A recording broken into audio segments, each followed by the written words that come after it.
سلامونه دوستانو، په دې هیله چې روغ جوړ خوشحاله اوسئ. کله به وایي په یوې نوې ویډیو کې تاسو ته ښه راغلاست وایم. که زموږ چینل مو سبسکرایب کړی نه وي نو همدا اوس یې سبسکرایب کړئ. د ګونګړي نښان هم ووهئ چې راتلونکې ویډیوګانې تاسو ته تر ټولو زر ورسیږي. درنو دوستانو، نن درته د یوې نجلۍ ښایسته کیسه تاسو ته وایم. یوه زړه ښځه او لور یې یو ځای اوسېدل، نو دوی ډېر غریبان ول. نو لور یې مور ته وویلې چې یو وزیر دی او ما نه د زنا خوښش کوي او غواړم په خپل ښایست خپله ژوند جوړ کړمه. نو مور یې د زنا اجازه نه ورکوله، خو لور یې ډېره شله وه. اخر مور یې مجبوره شوه چې ورته ووایي لاړه شه، خو اول زه یو شرط لرمه، خو 3 ورځو کې به یې سرته رسوې. نو لور یې خوشحاله شوه، ویل یې مورې سمه ده، شرط یې ووایه.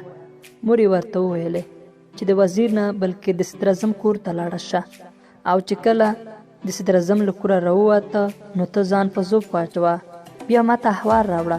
سبا یې لور همداسې وکړل. نو مور ته راغله، حال یې داسې بیان کړ چې کله مې ځان ذوب باندې واچوه نو صدراعظم راغی، روغتون ته یې وړمه.